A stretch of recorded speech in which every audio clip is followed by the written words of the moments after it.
In ecology, the definition of a population is a group of individuals of the same species living in the same defined geographic area, and those individuals have the capacity to interbreed. So we can kind of think of this as the gene pool, and that is going to determine the genetic variability and thus the adaptability of the populations that we're interested in studying. We're first going to investigate population ecology. To do so, we need to understand demography. Demography is the scientific study of birth rates, death rates, age distribution, and the sizes of population. Understanding the demographics of the California condors is essential to the success of the population recovery program. For example, California condors don't become reproductively active until they're about 6 years old, which is pretty old for birds. And each mating pair will typically produce just one egg per breeding season. The failure of offspring to reach reproductive age themselves has a large impact on the population dynamics of California condors in the future. So this photo over here shows a conservationist feeding a hatchling with a condor puppet, because hatchlings don't eat directly from humans.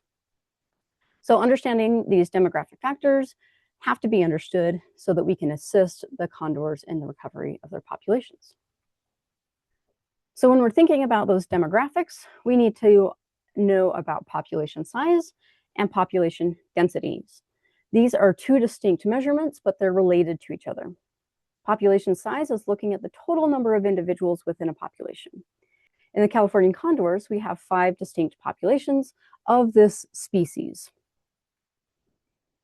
Okay, so our population density is the number of individuals per unit area. This can influence the interactions of individuals within a population, such as competition, mate availability, and some other important social factors. It can also determine how fast diseases might spread through a population, and we'll come back to this idea in the next video. There are many ways that ecologists can determine population size. So we might use quadrats. Quadrats are fixed areas. This particular quadrat that I'm holding here is a 1/2 meter by 1/2 meter, and we have these 100 little squares from these little strings. So quadrats, these are how we're going to count small plants, herbaceous plants, or things that are sedentary. So when I was in grad school, I had friends that were using quadrats to determine the population size and density of spiders by using their spider webs. Another student was using quadrats to understand the population distribution of ants by looking at their ant hills rather than actually at the organisms themselves. All right, so next up, we have pitfall traps, and these can be used in determining the population of organisms that wander around on the ground, and they fall into those traps, and then we can get the population size and the population density based on what organisms are caught. So similarly, mist nets and live traps are going to capture live organisms. They're usually, so with mist nets, right, we're going to stretch out this net across an area. It's going to be hard for birds and bats to see it, so they're going to come and get entangled in that. The researchers can then come out, disentangle the organism, collect the data that they need, and release the bird or the bat back into the wild. Similarly with live traps, right, these are going to be baited and monitored. So when those organisms are trapped, we can then go immediately collect the data that we need and then release the organisms back into their environment without causing them significant amount of distress. So, okay, all of these methods for determining population size are going to have their own biases, and so ecologists need to understand those biases and design out any biases they can when they're developing their experimental right? When they're developing their experiment, right? We're trying to avoid biases, but there's no way that we can avoid all biases, and so we have to use other methods to incorporate that those biases exist. So part of understanding population dynamics, how populations change over time, we need to know how those individuals of the population are dispersed, right? So again, thinking about this population density. The most common pattern of dispersion that we see in nature is this clumped version, okay, where we find all these individuals in close proximity to each other. And this pattern results from the non-uniform distribution of resources like food, water, soil nutrients, those kinds of things. It can arise because of limitations of seed dispersal or spore dispersal, or with animals, social behavior, so like hunting in packs.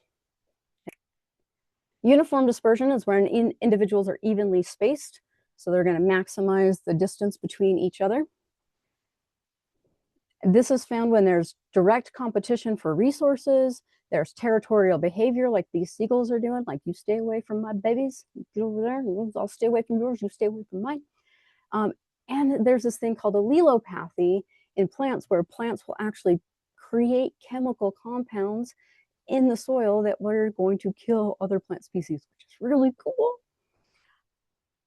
The most rare pattern that we see in nature is this random distribution. And these individuals are spaced in unpredictable distances from each other. This only occurs when resources are evenly distributed. So again, looking at this pasture, we are going to maintain this pasture so that there's a lot of resources available to the sheep as they graze. So in nature, this is really rare to see this even distribution of resources. Therefore, we don't really see this random distribution of organisms very often. In our California condor case study, individuals show this clump distribution, and one of those factors is that they need these high cliff areas for nesting sites. So that resource of appropriate nesting sites is not evenly distributed across a geographic range, and so they're going to kind of bunch up of where those nesting sites are found. Another aspect of demographics that population ecologists need to know about a species that they're studying is their survivorship curves. And this is one way to determine at what life stage the most mortality of a population is going to occur in. So if we're looking at this graph over here, what we're going to see is the x-axis is the lifespan ranging from young to old. Now, this is relative, right? Because what is an old moth might be measured in days, but what is an old hippo is probably going to be measured in years or maybe even decades. Okay, so this is relative. And the y-axis is looking at the population size. Technically, this is a logarithmic scale. So each mark is increasing by tenfold, but we don't need to worry about that for our class necessarily. It's just talking about the population size. Okay, so in our type 1 curves, what we see is there's low mortality when the organisms are young, but once they reach a certain age, then the probability of dying is going to increase, and we see the most of the death of those organisms at an old age, right? Relative on that relative scale.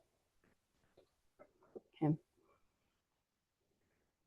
Typically, species that have a type 1 survivorship curve often have few offspring, and the parents are going to invest a lot of resources into rearing those young into adulthood. That's why we see that low mortality rate when those organisms are young.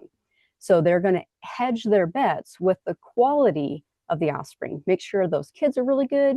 We're going to only have a few, but make sure that they're all set up for life. The type 2 survivorship curve are found in organisms where the probability of mortality is not really necessarily associated with the relative age of the individual. So, and we see then that reproduction and parental investment are kind of somewhere in between the type 1 and the type 3. And under natural conditions, our California condors have this type 2 survivorship curve. and where their probability of death is not associated with how old they are. So type 3 survivorship curves are found in organisms that have high mortality rates in those early stages of life. But the few that survive childhood are going to reach old age. So oftentimes what we see is that these type 3 are going to have a lot, they're going to produce so many offspring and have very low parental investment. And we're hedging the bets that some of these kids are going to make it to adulthood by having a quantity of offspring. We're just going to make a lot of babies and hope that a few of them make it.